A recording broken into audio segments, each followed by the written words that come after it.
गुरु जी की साजी नवाजी गुरु रूप गुरु प्यारी साध संगत जी, वाहिगुरु जी का खालसा वाहिगुरु जी की फतेह। गुरमुख प्यारे जो आपां नूं सतगुरां ने गुरबाणी गुरु राही उपदेश बख्शिश कीता, जो अज का दिहाड़ा है अस्सू महीने की संगरांद, जो आपां नूं सतगुरु ये महीने दे विच उपदेश कर रहे। जदों हड़ आपां गुरु घर आउंदे हां, सत संगत दे विच आउंदे हां,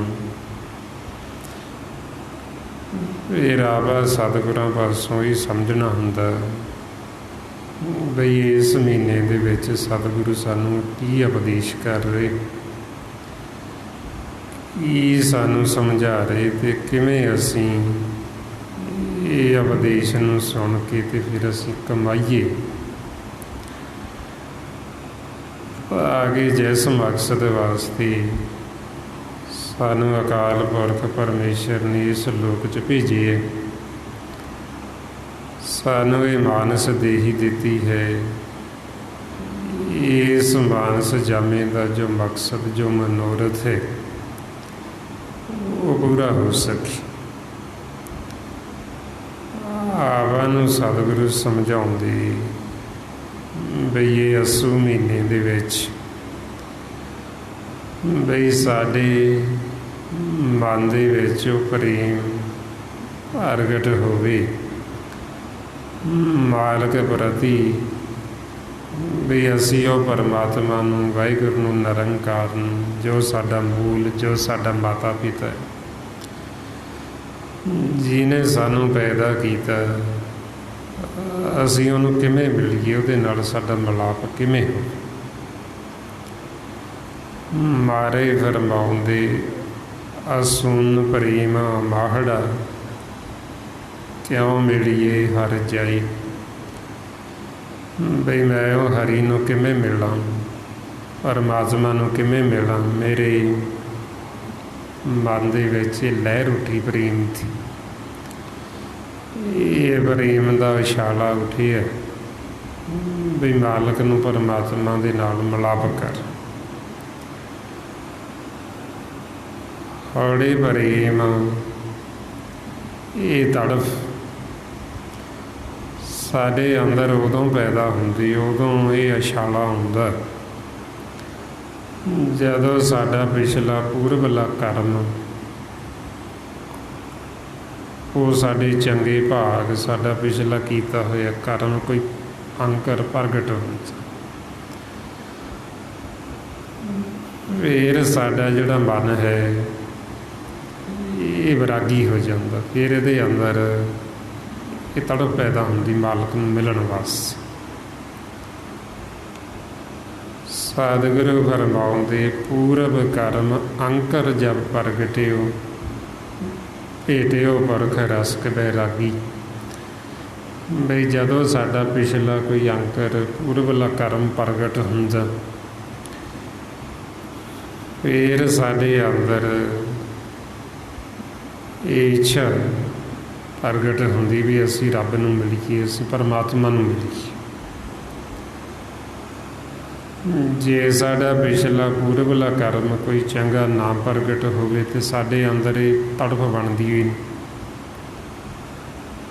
ਸਾਡੇ ਅੰਦਰ ਇਹ ਵਿਰਾਗ ਬਣਦਾ ਹੀ ਨਹੀਂ ਪੈਦਾ ਹੀ ਨਹੀਂ ਹੁੰਦਾ ਵੀ ਅਸੀਂ ਰੱਬ ਨੂੰ ਵੀ ਮਿਲੀਏ।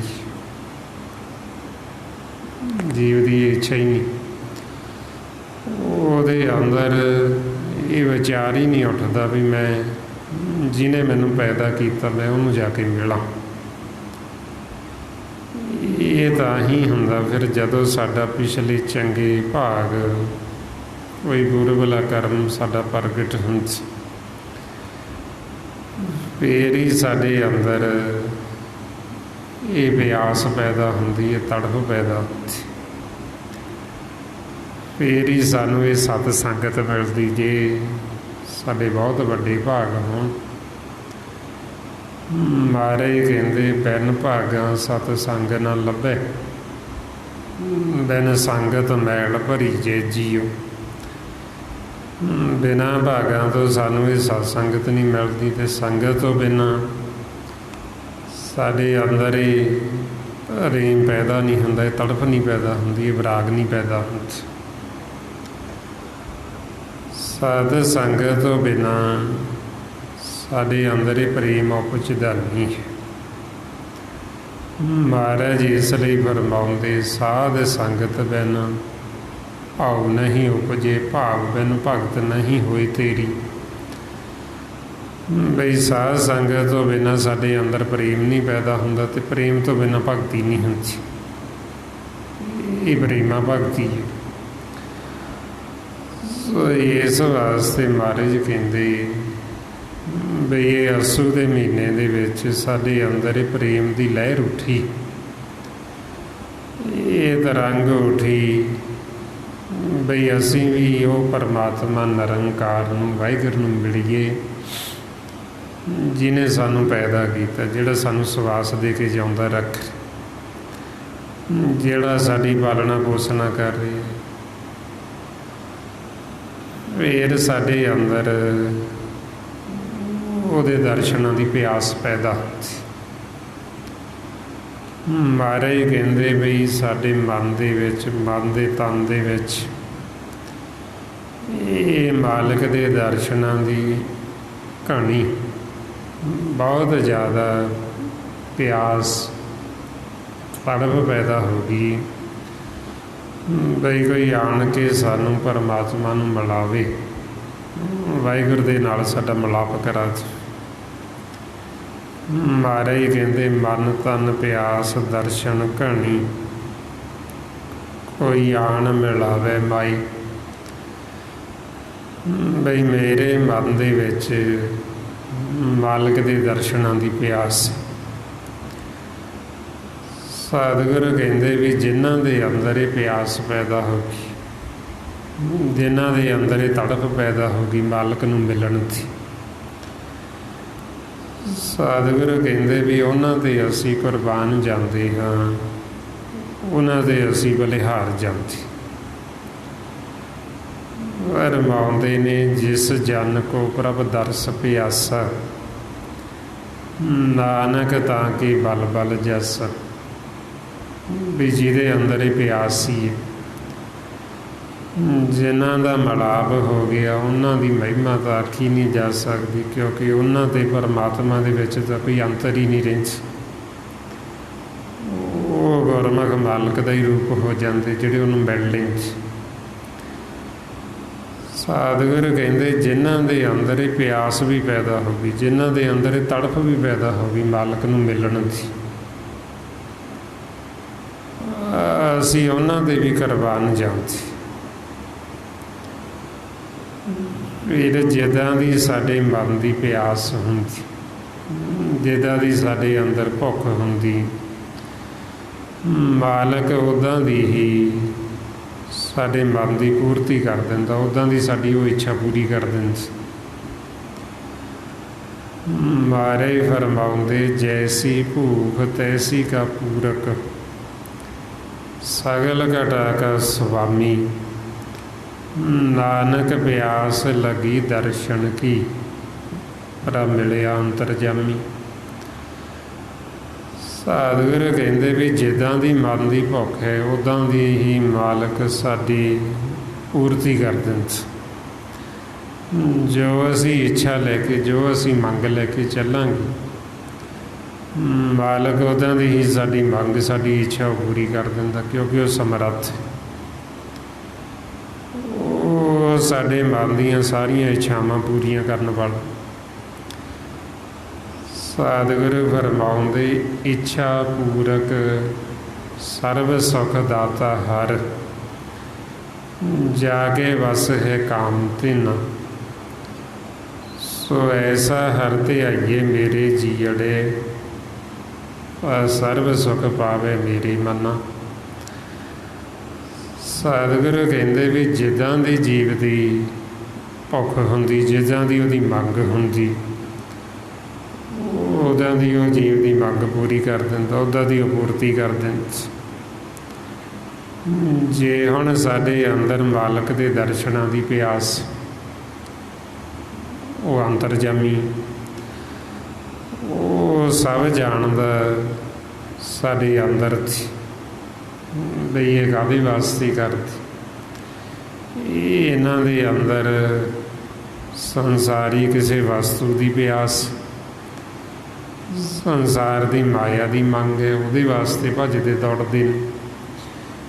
ਜਾਏ ਮੈਨੂੰ ਮਿਲਣ ਵਾਸਤੇ ਇਹਨਾਂ ਦੇ ਅੰਦਰ ਤੜਫ ਹੈ, ਇਹਨਾਂ ਦੇ ਅੰਦਰ ਪਿਆਸ। ਮਾਲਕ ਅੰਤਰਜਾਮੀ ਪਰਮੇਸ਼ਰ, ਉਹ ਸਾਡੇ ਅੰਦਰ ਦੀ ਜਾਣਤ।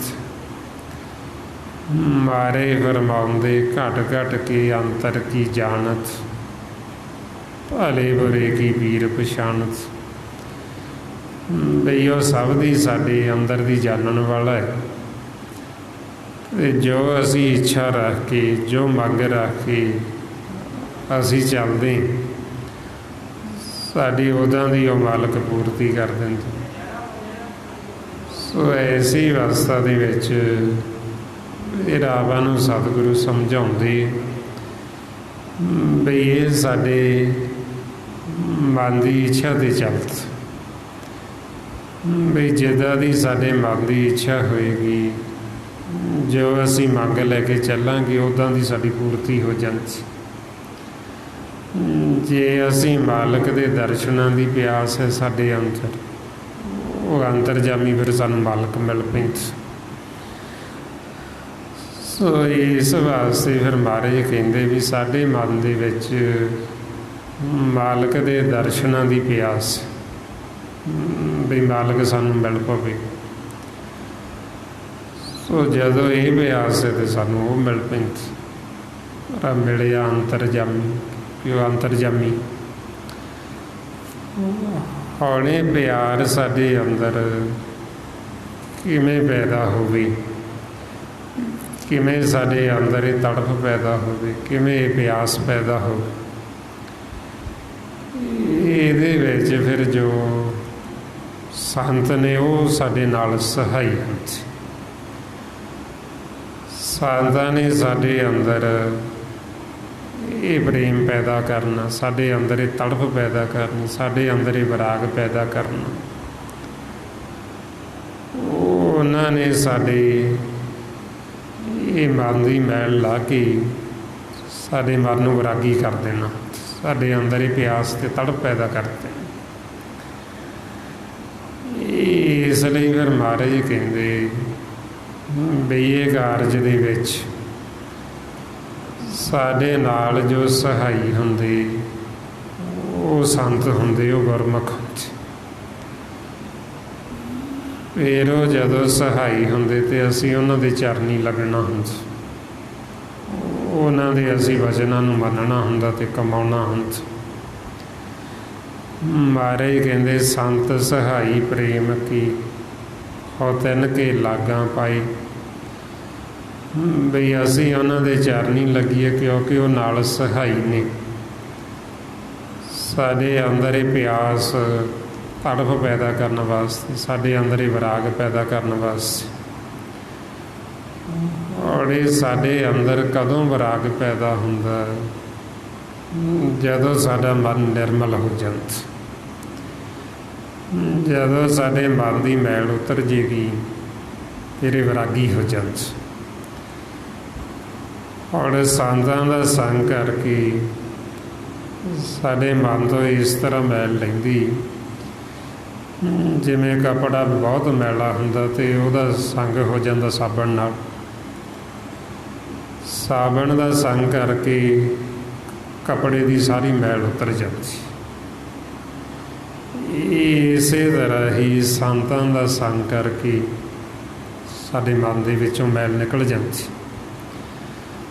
ਮਹਾਰਾਜ ਫਰਮਾਉਂਦੇ ਹਰ ਕੇ ਸੰਤ ਸੰਤ ਭਲ ਨੀਕੇ, ਮੈਲ ਸੰਤ ਜਨਾ ਮਲ ਲਹੀਏ। ਹਉਮੈ ਦੁਰਤ ਗਈ ਸਭ ਨਿਕਰ, ਜਿਉ ਕਾਪੜ ਸਾਬਣ ਕਰੇ। ਬਈ ਸਾਡੇ ਅੰਦਰ ਜੋ ਮੈਲ ਹੁੰਦੀ ਉਹ ਸੰਤਾਂ ਦਾ ਸੰਗ ਕਰਕੇ ਫਿਰ ਸਾਡੇ ਮਨ ਤੋਂ ਮੈਲ ਉਤਰਦੀ। ਉਹਨਾਂ ਦੇ ਬਚਨਾਂ ਦੀ ਧੂੜੀ ਜਦੋਂ ਸਾਡੇ ਮਨ ਦੇ ਉੱਤੇ ਪੈਂਦੀ, ਜਦੋਂ ਅਸੀਂ ਉਹਨਾਂ ਦੀ ਚਰਨੀ ਲੱਗਦੇ,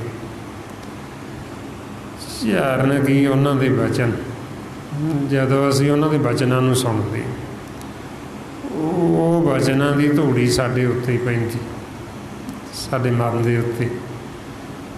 ਉਹ ਧੂੜੀ ਦੇ ਨਾਲ ਸਾਡੇ ਮਨ ਦੀ ਮੈਲ ਉਤਰਦੀ, ਸਾਡਾ ਮਨ ਧੋਤਾ ਜਾਂਦਾ, ਸਾਡਾ ਮਨ ਪਵਿੱਤਰ ਹੋ ਜਾਂਦਾ। ਤਾਂ ਫਿਰ ਮਹਾਰਾਜ ਕਹਿੰਦੇ ਵੀ ਮੈਂ ਉਹਨਾਂ ਸੰਤਾਂ ਦੇ ਪੈਰੀਂ ਲੱਗਾ, ਉਹਨਾਂ ਦੇ ਚਰਨੀ ਲੱਗਾ, ਬਈ ਉਹਨਾਂ ਦੀ ਮੈਨੂੰ ਧੂੜ ਮਿਲ ਜੀ। ਜੋ ਆਵਾ ਰੋਜ਼ ਪੜ੍ਹਦੇ ਮਹਾਰਾਜ ਫਰਮਾਉਂਦੇ ਅੰਤਰਜਾਮੀ ਪੁਰਖ ਵਿਧਾਤੇ, ਸ਼ਰਧਾ ਮਨ ਕੀ ਪੂਰੇ। ਨਾਨਕ ਦਾਸ ਇਹ ਸੁਖ ਮੰਗੇ, ਮੁਖ ਕਰ ਸੰਤਨ ਕੀ ਧੂਰੇ। ਬਈ ਸਾਡੀ ਤੈਨੂੰ ਬੇਨਤੀ ਵਾਹਿਗੁਰੂ ਨੂੰ, ਬਈ ਸਾਨੂੰ ਸੰਤਾਂ ਦੀ ਧੂੜ ਮਿਲ ਜੀ, ਅਸੀਂ ਉਹਨਾਂ ਦੇ ਧੂੜ ਬਣ ਜਾਈਏ। ਬਈ ਅਸੀਂ ਉਹਨਾਂ ਦੇ ਬਚਨਾਂ ਦੀ ਧੂੜੀ ਹੋ ਜੀ, ਵੀ ਜੋ ਬਚਨ ਕਰਦੇ ਉਹ ਬਚਨ ਸਾਨੂੰ ਮਿਲਣ ਸੁਣਨ, ਸਾਡਾ ਮਨ ਉਹਨਾਂ ਬਚਨਾਂ ਨੂੰ ਸੁਣੇ, ਅਤੇ ਜਦੋਂ ਅਸੀਂ ਸੁਣਾਂਗੇ ਸੁਣਨ ਦੇ ਨਾਲ ਹੀ ਸਾਡੀ ਮੈਲ ਉਤਰ ਜਾਂਦੀ। ਇਸ ਵਾਸਤੇ ਫਿਰ ਮਹਾਰਾਜ ਕਹਿੰਦੇ ਵੀ ਇਹ ਧੂੜੀ ਹੁੰਦੀ ਗੁਰਸਿੱਖਾਂ ਦੀ, ਸੰਤਾਂ ਦੀ, ਸਾਧੂਆਂ ਦੀ, ਜਿਹਦੇ ਨਾਲ ਸਾਡਾ ਮਨ ਧੋਤਾ ਜਾਂਦਾ। ਮਹਾਰਾਜ ਕਹਿੰਦੇ ਗੁਰਸਿੱਖਾਂ ਕੀ ਹਰ ਧੂੜ ਦੇ, ਹਮ ਪਾਪੀ ਭੀਗਤ ਪਾਹੀ। ਬਈ ਜਿਹੜਾ ਸਾਡਾ ਮਨ ਮੈਲਾ ਹੋ ਗਿਆ, ਪਾਪੀ ਹੋ ਗਿਆ, ਇਹਦੇ 'ਤੇ ਪਾਪਾਂ ਦੀ ਮੈਲ ਲੱਗ ਗਈ, ਸਾਡਾ ਮਨ ਵੀ ਧੋਤਾ ਜਾਵੇ, ਸਾਡਾ ਮਨ ਸ਼ੁੱਧ ਹੋ ਜੀ। ਫਿਰ ਮਹਾਰਾਜ ਉਹਨਾਂ ਗੁਰਮੁਖਾਂ ਦੀ ਵਡਿਆਈ ਕਰਦੇ, ਬਈ ਸਾਨੂੰ ਵੀ ਉਹਨਾਂ ਦੀ ਧੂੜੀ ਮਿਲੇ, ਵੀ ਜਿਹੜੇ ਆਪ ਜਪਦੇ ਮਾਲਕ ਨੂੰ, ਜਿਹੜੇ ਆਪਾਂ ਨੂੰ ਜਪਾਉਂਦੇ, ਆਪ ਵੀ ਜਪਦੇ, ਅਤੇ ਐਸੇ ਗੁਰਸਿੱਖਾਂ ਦੀ ਸਤਿਗੁਰੂ ਕਹਿੰਦੇ ਵੀ ਅਸੀਂ ਵੀ ਧੂੜੀ ਮੰਗਦੇ। ਰਮਾਉਂਦੇ ਜਨ ਨਾਨਕ ਧੂੜ ਮੰਗੇ ਤਿਸ ਗੁਰਸਿੱਖ ਕੀ, ਜੋ ਆਪ ਜਪੇ ਅਵਰਾ ਨਾਮ ਜਪਾਵੇ। ਜਿਹੜਾ ਆਪ ਜਪਦਾ ਹੋਰਾਂ ਨੂੰ ਵੀ ਜਪਾਉਂਦਾ। ਸੋ ਐਸੀ ਅਵਸਥਾ 'ਚ ਫਿਰ ਮਹਾਰਾਜ ਕਹਿੰਦੇ ਵੀ ਜਦੋਂ ਧੂੜੀ ਸਾਨੂੰ ਮਿਲਦੀ ਅਤੇ ਉਹਦੇ ਨਾਲ ਸਾਡਾ ਮਨ ਧੋਤਾ ਜਾਂਦਾ, ਸਾਡੇ ਮਨ ਦੇ ਉੱਤੋਂ ਮੈਲ ਉਤਰ ਜਾਂਦੀ। ਜਿਵੇਂ ਹੁਣ ਗੁਰੂਆਂ ਦੀ ਧੂੜੀ, ਭਗਤਾਂ ਦੀ ਧੂੜੀ, ਗੁਰੂ ਗ੍ਰੰਥ ਸਾਹਿਬ ਜੀ ਦੇ ਬਚਨ, ਜਦੋਂ ਬਚਨਾਂ ਦੀ ਧੂੜੀ ਸਾਡੇ ਮਨ 'ਤੇ ਪੈਂਦੀ ਅਤੇ ਸਾਡੇ ਮਨ ਦੀ ਮੈਲ ਉਤਰਦੀ। ਪਰ ਇਹ ਧੂੜੀ ਦਾ ਭੇਦ ਸਾਨੂੰ ਆਉਂਦਾ ਉਦੋਂ ਜਦੋਂ ਅਸੀਂ ਸਤ ਸੰਗਤ ਕਰਦੇ ਹਾਂ, ਜਦੋਂ ਅਸੀਂ ਗੁਰੂ ਦੀ ਮੱਤ ਲੈਂਦੇ।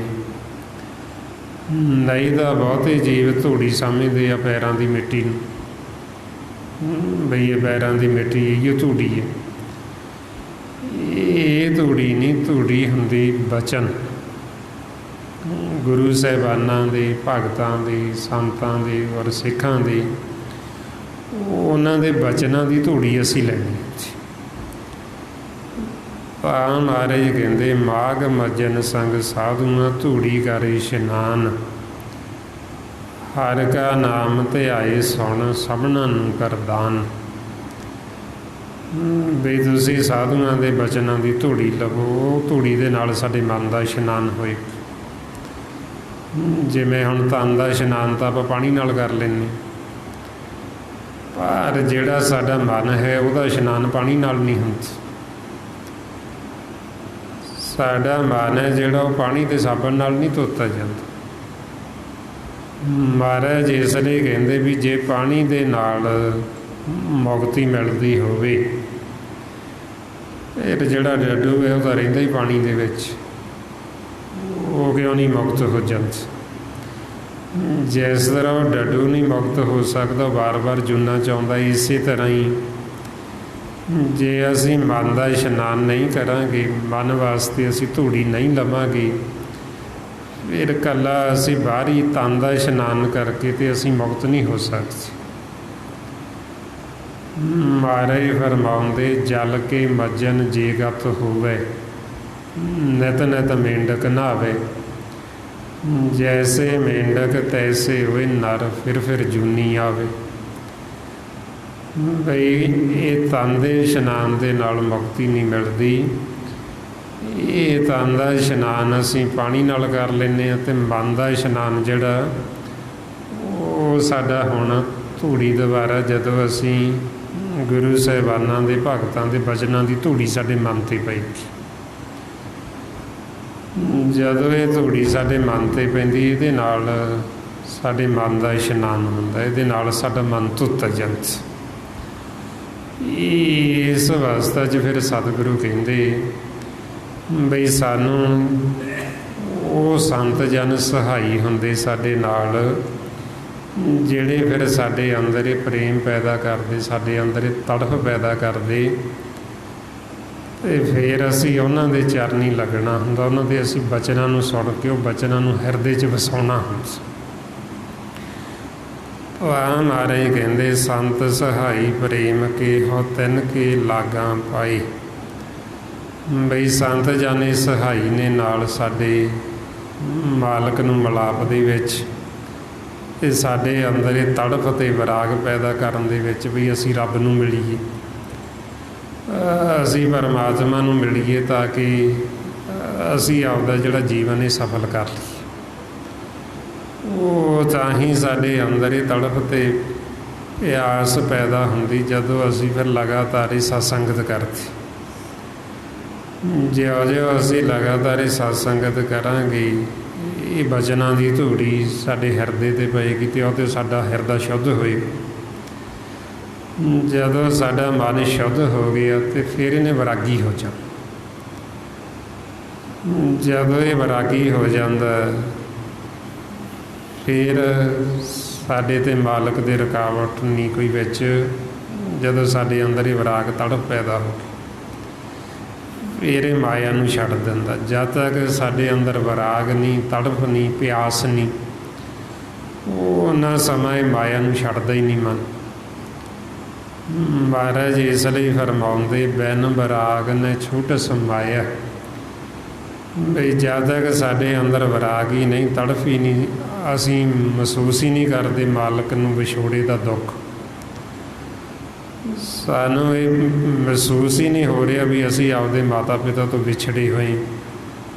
ਅਸੀਂ ਕਦੇ ਨਹੀਂ ਇਹ ਵਿਰਾਗ ਕੀਤਾ ਵੀ ਕਿੰਨਾ ਸਮਾਂ ਹੋ ਗਿਆ ਸਾਨੂੰ ਪਰਮਾਤਮਾ ਨੂੰ ਵਿਛੜਿਆਂ ਨੂੰ।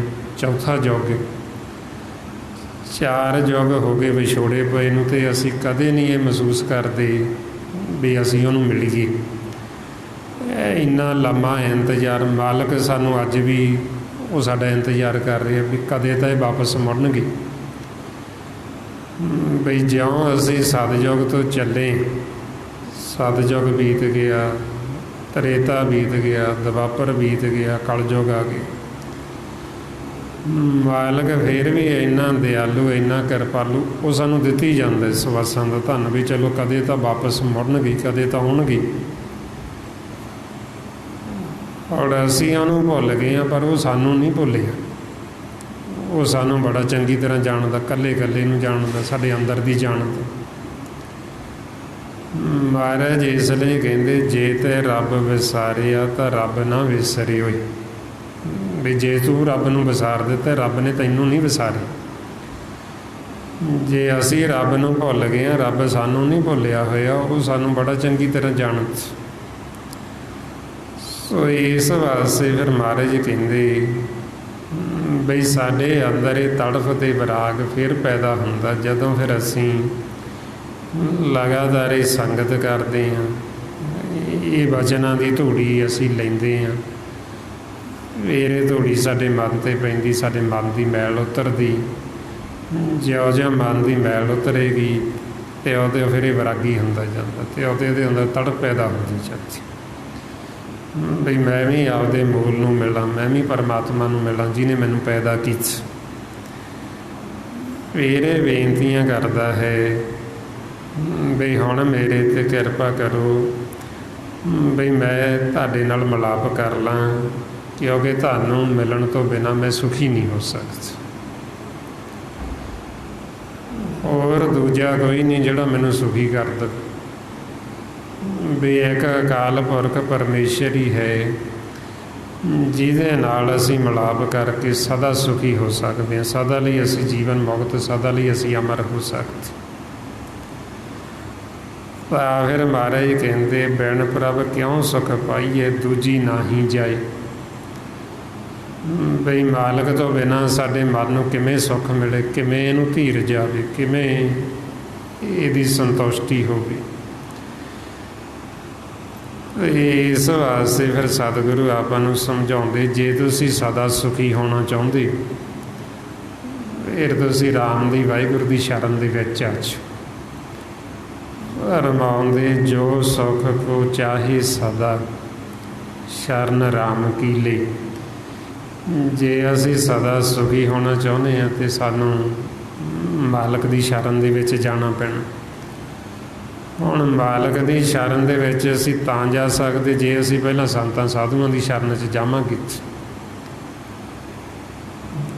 ਭਾਈਆਂ ਮਹਾਰਾਜ ਕਹਿੰਦੇ ਵੀ ਜੇ ਸਾਨੂੰ ਡਰ ਲੱਗਦਾ ਜਨਮ ਮਰਨ ਤੋਂ, ਜੇ ਸਾਨੂੰ ਮੌਤ ਤੋਂ ਡਰ ਲੱਗਦਾ, ਜੇ ਸਾਨੂੰ ਇਹਨਾਂ ਜੂਨਾਂ ਤੋਂ ਡਰ ਲੱਗਦਾ ਵੀ ਅਸੀਂ ਦੁਬਾਰਾ ਕਿਤੇ ਦੂਸਰੀਆਂ ਜੂਨਾਂ 'ਚ ਨਾ ਚਲੇ ਜਾਈਏ, ਫਿਰ ਸਾਨੂੰ ਕਹਿੰਦੇ ਵੀ ਜਿਹਨੂੰ ਇਹ ਡਰ ਹੈ ਜਮਾਂ ਦਾ, ਜਨਮ ਮਰਨ ਦਾ, ਉਹ ਸਾਧੂ ਜਨਾਂ ਦੀ ਸ਼ਰਨ ਦੇ ਵਿੱਚ ਜਾਵੇ। ਮਹਾਰਾਜ ਕਹਿੰਦੇ ਜੇ ਕੋ ਜਨਮ ਮਰਨ ਤੇ ਡਰੇ, ਸਾਧ ਜਨਾਂ ਕੀ ਸ਼ਰਨੀ ਪਰੇ। ਜਦੋਂ ਸਾਡੇ ਅੰਦਰ ਇਹ ਡਰ ਪੈਦਾ ਹੁੰਦਾ, ਡਰ ਵੀ ਫੇਰ ਹੀ ਪੈਦਾ ਹੁੰਦਾ ਜਦੋਂ ਸਾਡਾ ਮਨ ਨਿਰਮਲ ਹੁੰਦਾ। ਜਦ ਤੱਕ ਇਹ ਮੈਲਾ ਉਹਨਾਂ ਸਮਾਂ ਨਹੀਂ ਇਹ ਡਰਦਾ, ਇਹਨੂੰ ਨਹੀਂ ਪਤਾ ਬਈ ਮੇਰੀ ਅੱਗੇ ਕੀ ਹਾਲਤ ਹੋਣੀ ਹੈ। ਇਹ ਸੰਸਾਰ ਦੇ ਵਿੱਚ ਹੀ ਸਾਰਾ ਕੁਛ ਇਹਨੂੰ ਹੀ ਸਮਝਦਾ ਜਿਹੜਾ ਕਿ ਮਿਥਿਆ ਹੋਏ। ਸੋ ਜਦੋਂ ਅਸੀਂ ਸੰਗਤ ਕਰਦੇ ਹਾਂ, ਸਿਮਰਨ ਕਰਦੇ ਹਾਂ, ਫਿਰ ਸਾਨੂੰ ਪਤਾ ਲੱਗਦਾ ਜਦੋਂ ਸਾਡਾ ਮਨ ਥੋੜ੍ਹਾ ਜਿਹਾ ਜਾਗਤ ਅਵਸਥਾ 'ਚ ਆਉਂਦਾ ਬਈ ਅੱਗੇ ਕਿੰਨੀ ਭੈੜੀ ਹਾਲਤ ਹੁੰਦੀ, ਵੀ ਇੰਨੀ ਜਮਾਂ ਦੀ ਮਾਰ ਪੈਂਦੀ ਜਿਹੜੀ ਸਹੀ ਨਹੀਂ ਜਾਂਦੀ,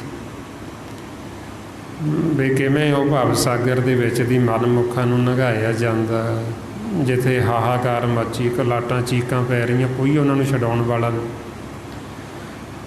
ਜਾਮਨੇ ਉਹਨਾਂ ਨੂੰ ਅਗਨ ਦੇ ਵਿੱਚ ਸਾੜ ਰਹੇ, ਪਾਣੀ ਦੇ ਵਿੱਚ ਵਾਲਿਆ ਜਾ ਰਿਹਾ, ਨੰਗਿਆਂ ਕਰਕੇ ਉਹਨਾਂ ਨੂੰ ਕੁੱਟਿਆ ਜਾ ਰਿਹਾ, ਤਸ਼ੱਦਦ ਹੋ ਰਹੀ ਹੈ। ਉਸੇ ਕੋਈ ਉਹਨਾਂ ਦੀ ਕੂਕ ਪੁਕਾਰ ਨਹੀਂ ਸੁਣਦਾ, ਕੋਈ ਉਹਨਾਂ ਨੂੰ ਛਡਾਉਣ ਵਾਲਾ ਨਹੀਂ, ਕੋਈ ਉੱਥੇ ਸੰਗੀ ਸਾਥੀ ਨਹੀਂ ਪਹੁੰਚਦਾ, ਨਾ ਕੋਈ ਪਰਿਵਾਰ ਦਾ ਮੈਂਬਰ, ਨਾ ਕੋਈ ਦੋਸਤ ਮਿੱਤਰ, ਕਿਸੇ ਨੂੰ ਨਹੀਂ ਪਤਾ ਵੀ ਕਿੱਥੇ ਲੈ ਗਏ। ਜਦੋਂ ਸਾਡੇ ਮਨ ਨੂੰ ਇਹ ਭੇਦ ਆਉਂਦਾ, ਇੱਕ ਵਾਰ ਅਸੀਂ ਉਹ ਹਾਲਤ ਦੇਖ ਲਈਏ, ਸਾਡਾ ਮਨ ਜਾਗ ਪਵੇ, ਇੱਕ ਵਾਰ ਅਸੀਂ ਉਹ ਚੀਜ਼ ਦੇਖ ਲਈਏ ਨਾ ਜੋ ਸਾਨੂੰ ਗੁਰੂ ਸਾਹਿਬ ਦੱਸ ਰਹੇ, ਫਿਰ ਸਾਨੂੰ ਭੇਦ ਖੁੱਲ੍ਹਦਾ ਵੀ ਇੰਨੀ ਮੰਦੀ ਹਾਲਤ, ਇੰਨੀ ਕੁੱਟ ਪੈਂਦੀ ਹੈ। ਫਿਰ ਅਸੀਂ ਆਲਸ ਨਹੀਂ ਕਰਾਂਗੇ, ਫਿਰ ਅਸੀਂ ਇਹ ਨਹੀਂ ਕਹਾਂਗੇ ਸਾਤੋਂ ਸਿਮਰਨ ਹੁੰਦਾ ਨਹੀਂ, ਫਿਰ ਅਸੀਂ ਇਹ ਨਹੀਂ ਕਹਾਂਗੇ ਵੀ ਸੰਗਤ ਦੀ ਸਾਨੂੰ ਲੋੜ ਕੀ ਹੈ। ਫਿਰ ਤਾਂ ਸਾਨੂੰ ਪਤਾ ਲੱਗ ਜਾਂਦਾ ਵੀ ਸਭ ਤੋਂ ਜਿਹੜਾ ਸਾਡਾ ਮੇਨ ਮਕਸਦ ਹੀ ਇਹ ਸੰਗਤ ਕਰਨੀ, ਸਿਮਰਨ ਕਰਨਾ, ਬਾਕੀ ਤਾਂ ਸਭ ਪਿੱਛੇ ਰਹਿ ਗਏ। ਕਿਉਂਕਿ ਅਸੀਂ ਇਕੱਲੇ ਆਏ ਹਾਂ, ਇਕੱਲਿਆਂ ਨੇ ਇੱਥੋਂ ਵਾਪਸ ਜਾਣਾ ਅਤੇ ਸਾਡਾ ਅੱਗੇ ਸਾਥ ਕਿਸੇ ਨੇ ਨਹੀਂ ਦੇਣਾ। ਮਹਾਰਾਜ ਇਸ ਲਈ ਰੋਜ਼ ਸਮਝਾਉਂਦੇ, ਜਹ ਮਾਤ ਪਿਤਾ ਸੁਤ ਮੀਤ ਨਾ ਭਾਈ, ਮਾਨੂਹਾ ਨਾਮ ਤੇਰੇ ਸੰਗ ਸਹਾਈ। ਬਈ ਜਿੱਥੇ ਨਾ ਸਾਡੇ ਮਾਤਾ ਪਿਤਾ, ਨਾ ਭੈਣ ਭਰਾ, ਨਾ ਕੋਈ ਸੰਗੀ ਸਾਥੀ, ਅੱਗੇ ਕੋਈ ਸਹਾਈ ਨਹੀਂ ਹੁੰਦਾ। ਉਸੇ ਫਿਰ ਸਿਰਫ ਨਾਮ ਨੇ ਸਾਡੇ ਨਾਲ ਸਹਾਈ ਹੋਣਾ, ਅਤੇ ਇਸ ਕਰਕੇ ਫਿਰ ਅਸੀਂ ਨਾਮ ਦੇ ਨਾਲ ਜੁੜਦੇ ਹਾਂ, ਅਤੇ ਫਿਰ ਅਸੀਂ ਮਾਲਕ ਨਾਲ ਜੁੜਦੇ ਹਾਂ ਬਈ ਜਿਹਨੇ ਸਾਨੂੰ ਕਦੇ ਇਕੱਲਿਆਂ ਨਹੀਂ ਛੱਡਣਾ, ਇਸ ਲੋਕ ਵਿੱਚ ਵੀ ਅਤੇ ਜਦੋਂ ਅਸੀਂ ਦੇਹ ਛੱਡਾਂਗੇ ਉੱਥੇ ਵੀ। ਸੋ ਇਸ ਵਾਸਤੇ ਫਿਰ ਮਹਾਰਾਜ ਕਹਿੰਦੇ ਵੀ ਤੇ ਤੋਂ ਬਿਨਾਂ ਹੁਣ ਕਿਵੇਂ ਅਸੀਂ ਸੁਖੀ ਹੋਈਏ, ਹੋਰ ਕੋਈ ਦੂਜੀ ਥਾਂ ਨਹੀਂ ਹੈ ਵੀ ਜਿੱਥੇ ਸਾਨੂੰ ਸਦਾ ਵਾਸਤੇ ਸੁੱਖ ਮਿਲ ਜੇ। ਇਸ ਵਾਸਤੇ ਫਿਰ ਅੱਗੇ ਬੇਨਤੀਆਂ ਮਾਲਕ ਨੂੰ, ਪਰਮਾਤਮਾ ਨੂੰ ਵੀ ਸਾਡੇ 'ਤੇ ਕਿਰਪਾ ਦ੍ਰਿਸ਼ਟੀ ਕਰ, ਸਾਨੂੰ ਨਾਮ ਦੀ ਦਾਤ ਦੇਵੋ, ਸਾਨੂੰ ਰਸ ਦੀ ਪ੍ਰਾਪਤੀ ਹੋ ਜੇ, ਜਿਹਨੂੰ ਚੱਖ ਕੇ ਸਾਡੇ ਮਨ ਦੀ ਪਿਆਸ ਖਤਮ ਹੋ ਜੇ, ਇਹਦੀ ਤ੍ਰਿਪਤੀ ਹੋ ਜੇ। ਨਾਮ ਰਸ ਨੂੰ ਜਦੋਂ ਸਾਡਾ ਮਨ ਚੱਖਦਾ ਅਤੇ ਫਿਰ ਇਹਦੀ ਤ੍ਰਿਪਤੀ ਹੁੰਦੀ। ਇਹੋ ਮਾਰੇ ਸਾਨੂੰ ਦੱਸਦੇ, ਜਿੰਨੀ ਚਾਖਿਆ ਪ੍ਰੇਮ ਰਸੇ ਤ੍ਰਿਪਤ ਰਹੇ ਆਗਾਈ। ਬਈ ਜਿਨ੍ਹਾਂ ਨੇ ਉਹ ਪ੍ਰੇਮ ਰਸ ਦੀ ਪ੍ਰਾਪਤੀ ਕਰ ਲਈ, ਨਾਮ ਰਸ ਦੀ ਪ੍ਰਾਪਤੀ ਕਰ ਲਈ, ਜਿਨ੍ਹਾਂ ਨੂੰ ਆਤਮ ਰਸ ਦੀ ਪ੍ਰਾਪਤੀ ਹੋ ਗਈ, ਉਹਨਾਂ ਨੂੰ ਕਹਿੰਦੇ ਫਿਰ ਇਹ ਖਾਲਸਾ ਹੈ। ਆਤਮ ਰਸ ਜਿਹ ਜਾਣਹੀ ਸੋ ਹੈ ਖਾਲਸ ਦੇਵ, ਪ੍ਰਭ ਮੈਂ ਮੋਹ ਮੈਂ ਤਾਸ ਮੈਂ ਰੰਚਕ ਨਾਹਿਨ ਭੇਵ। ਗੁਰੂ ਗੋਬਿੰਦ ਸਿੰਘ ਜੀ ਮਹਾਰਾਜ ਕਹਿੰਦੇ ਵੀ ਜਿਹਨੇ ਉਹ ਆਤਮ ਰਸ ਦੀ ਪ੍ਰਾਪਤੀ ਕਰ ਲਈ ਉਹ ਖਾਲਸਾ ਹੈ। ਉਹਦੇ ਵਿੱਚ, ਮੇਰੇ ਵਿੱਚ ਅਤੇ ਪਰਮੇਸ਼ਰ ਵਿੱਚ ਇੱਕ ਰੰਚਕ ਮਾਤਰ ਵੀ ਭੇਦ ਨਹੀਂ। वो मेरा ही रूप है, वो मालक का ही रूप है, वो खालसा है। इस लिए फिर ਆਪਾਂ ਨੂੰ ਕਹਿੰਦੇ ਵੀ ਬਾਕੀ ਰਸ ਛੱਡ ਕੇ ਤੁਸੀਂ ਇੱਕ ਵਾਰ ਉਹ ਨਾਮ ਰਸ ਦੀ ਪ੍ਰਾਪਤੀ ਕਰ, ਉਹਨੂੰ ਮਹਾਰਸ ਕਹਿੰਦੇ। ਤੇ ਮਹਾਰਾਜ ਕਹਿੰਦੇ ਵਿਖੇ ਬਨ ਫੀਕਾ ਤਿਆਗਰੀ ਸਖੀਏ, ਨਾਮ ਮਹਾਰਸ ਪੀਵੋ। ਬਈ ਉਹ ਰਸ ਸਾਡੇ ਮਨ ਦੀ ਖੁਰਾਕ। ਜਦੋਂ ਅਸੀਂ ਉਹ ਰਸ ਦੀ ਪ੍ਰਾਪਤੀ ਕਰਾਂਗੇ ਅੰਮ੍ਰਿਤ ਦੀ, ਤੇ ਅਸੀਂ ਸਦਾ ਲਈ ਅਮਰ ਹੋ ਜਾਵਾਂਗੇ। ਅੰਮ੍ਰਿਤ ਪੀਵੇ ਅਮਰ ਸੁ ਹੋਵੇ। ਜਿਹੜੇ ਗੁਰਮੁਖ ਅੰਮ੍ਰਿਤ ਪੀਂਦੇ ਅੰਦਰੋਂ, ਉਹ ਸਦਾ ਲਈ ਅਮਰ ਹੋ ਜਾਂਦੇ। ਹਾੜੇ ਅੰਮ੍ਰਿਤ ਸਾਨੂੰ ਕਦੋਂ ਮਿਲਦਾ? ਜਦੋਂ ਅਸੀਂ ਸਤਿਗੁਰਾਂ ਦੀ ਸ਼ਰਨ ਦੇ ਵਿੱਚ ਚਲੇ ਜਾਂਦੇ, ਜਦੋਂ ਅਸੀਂ ਨਾਮ ਦੇ ਨਾਲ, ਨਾਦ ਦੇ ਨਾਲ ਸਾਡੀ ਸੁਰਤੀ ਜੁੜ ਜਾਂਦੀ, ਉਹਦੇ ਵਿੱਚੋਂ ਸਾਡੇ ਮਨ ਦੀ ਖੁਰਾਕ ਜਿਹੜੀ ਰਸ ਆਉਂਦਾ, ਉਹ ਫਿਰ ਰਸ ਸਾਡੇ ਕੰਠ ਦੇ ਵਿੱਚ ਆਉਂਦਾ। ਉਦੋਂ ਕਹਿੰਦੇ ਵੀ ਸਤਿਗੁਰ ਤੋਂ ਸਾਨੂੰ ਅੰਮ੍ਰਿਤ ਮਿਲਿਆ, ਤੇ ਅਸੀਂ ਹੋਰ ਕਿਸੇ ਦੂਜੇ ਤੀਜੇ ਨੂੰ ਨਹੀਂ ਜਾਣਦੇ, ਸਿਰਫ ਇੱਕ ਨੂੰ, ਉਹ ਮਾਲਕ ਨੂੰ ਹੀ ਜਾਣਦੇ। ਮਾਰੇ ਫਰਮਾਉਂਦੇ ਅੰਮ੍ਰਿਤ ਪੀਆ ਸਤਿਗੁਰ ਦੀਆ, ਅਵਰ ਨਾ ਜਾਣਾ ਦੂਆ ਤੀਆ। ਬਈ ਮੈਂ ਹੋਰ ਕਿਸੇ ਦੂਜੇ ਤੀਜੇ ਨੂੰ ਨਹੀਂ ਜਾਣਦਾ, ਮੈਂ ਕਿਸੇ ਹੋਰ ਦੂਜੇ ਤੀਜੇ ਨੂੰ ਨਹੀਂ ਮੰਨਦਾ। ਬਈ ਸਿਰਫ ਇੱਕ ਪਰਮੇਸ਼ਰ ਨੂੰ ਮੰਨਦਾ, ਅਕਾਲ ਪੁਰਖ ਨੂੰ, ਜਿਹਨੇ ਕਿਰਪਾ ਕਰਕੇ ਸਾਨੂੰ ਉਹ ਅੰਮ੍ਰਿਤ ਦਿੱਤਾ। ਅਤੇ ਉਹ ਅੰਮ੍ਰਿਤ ਜਦੋਂ ਸਾਡੇ ਮੁੱਖ 'ਚ ਪੈਂਦਾ, ਤੇ ਮਾਲਕ ਸਾਨੂੰ ਸਦਾ ਵਾਸਤੇ ਅਮਰ ਕਰ ਦਿੰਦਾ। ਮਹਾਰਾਜ ਕਹਿੰਦੇ ਹਰ ਅੰਮ੍ਰਿਤ ਰਸ ਪਾਇਆ, ਮੋਇਆ ਜਿਵਾਇਆ, ਫਿਰ ਬੌੜ ਮਰਨ ਨਾ ਹੋਈ। ਉਹਨਾਂ ਗੁਰਮੁਖਾਂ ਨੂੰ ਦੁਬਾਰਾ ਮਰਨਾ ਨਹੀਂ ਪੈਂਦਾ, ਉਹ ਵਾਰ-ਵਾਰ ਜੰਮਦੇ ਮਰਦੇ ਨਹੀਂ, ਉਹ ਸਦਾ ਵਾਸਤੇ ਅਮਰ ਹੋ ਜਾਂਦੇ। ਇਸ ਵਾਸਤੇ ਫਿਰ ਮਹਾਰਾਜ ਕਹਿੰਦੇ ਉਹਨਾਂ ਦੀ ਤ੍ਰਿਪਤੀ ਹੋ ਗਈ। ਗੁਰਮੁਖਾਂ ਦੀ ਜਿਨ੍ਹਾਂ ਨੂੰ ਅੰਮ੍ਰਿਤ ਰਸ ਮਿਲ ਗਿਆ, ਉਹਨਾਂ ਦਾ ਮਨ ਰੱਜ ਗਿਆ, ਉਹਨਾਂ ਦੇ ਮਨ ਦੀ ਜਿਹੜੀ ਭੁੱਖ ਸੀ, ਉਹ ਭੁੱਖ ਖਤਮ ਹੋ ਗਈ। ਜਿਸ ਵਰਤਾਏ ਮਹਾਰਾਜ ਆਪਾਂ ਨੂੰ ਰੋਜ਼ ਸਮਝਾਉਂਦੇ, ਸਾਚਾ ਨਾਮ ਮੇਰਾ ਆਧਾਰੋ, ਸਾਚ ਨਾਮ ਆਧਾਰ ਮੇਰਾ, ਜਨ ਭੁੱਖਾਂ ਸਭ ਗਵਾਈਆਂ। ਜਿਨ੍ਹਾਂ ਦਾ ਆਧਾਰ, ਜਿਨ੍ਹਾਂ ਨੇ ਆਸਰਾ ਆਪਦਾ ਨਾਮ ਨੂੰ ਬਣਾ ਲਿਆ, ਉਹਨਾਂ ਦੇ ਮਨ ਦੀ ਭੁੱਖ ਖਤਮ ਹੋ ਜਾਂਦੀ। ਉਹਨਾਂ ਦੀ ਜਿਹੜੀ ਤ੍ਰਿਸ਼ਨਾ, ਉਹਨਾਂ ਦੀ ਭਟਕਣਾ ਖਤਮ ਹੋ ਜਾਂਦੀ, ਉਹ ਸਦਾ ਵਾਸਤੇ ਅਮਰ ਹੋ ਜਾਂਦੇ। ਉਹ ਗੁਰਮੁਖ ਜਿਉਂਦੇ ਵੀ ਪ੍ਰਵਾਨ ਨੇ, ਤੇ ਉਹ ਮਰਨ ਤੋਂ ਬਾਅਦ ਵੀ ਪ੍ਰਵਾਨ ਨੇ। ਸੋ ਇਸ ਵਾਸਤੇ ਫਿਰ ਆਪਾਂ ਨੂੰ ਕਹਿੰਦੇ ਵੀ ਤੁਸੀਂ ਵੀ ਬੇਨਤੀਆਂ ਕਰੋ, ਤੁਸੀਂ ਵੀ ਜੋਦੜੀਆਂ ਕਰੋ, ਆਪਣਾ ਆਪਾ ਤਿਆਗ ਕੇ। ਬਈ ਵਾਹਿਗੁਰੂ ਸਾਡੇ 'ਤੇ ਵੀ ਕਿਰਪਾ ਕਰ, ਸਾਨੂੰ ਵੀ ਆਪਣੇ ਲੜ ਨਾਲ ਲਾ ਲੈ, ਸਾਨੂੰ ਵੀ ਆਪਦੇ ਪੱਲੇ ਨਾਲ ਲਾ ਲੈ, ਸਾਨੂੰ ਵੀ ਨਾਮ ਨਾਲ ਜੋੜ ਲੈ। ਮਹਾਰਾਜ ਕਹਿੰਦੇ ਆਪ ਤਿਆਗ ਬਿਨਤੀ ਕਰੇ, ਲੇਹੋ ਪ੍ਰਭੂ ਲੜ ਲਾਏ। ਬਈ ਸਾਨੂੰ ਵੀ ਆਪਣੇ ਲੜ ਨਾਲ ਲਾ, ਸਾਨੂੰ ਵੀ ਆਪਦੇ ਪੱਲੇ ਨਾਲ ਲਾ। ਅੱਲਾ ਕੀ ਹੈ ਨਾਮ।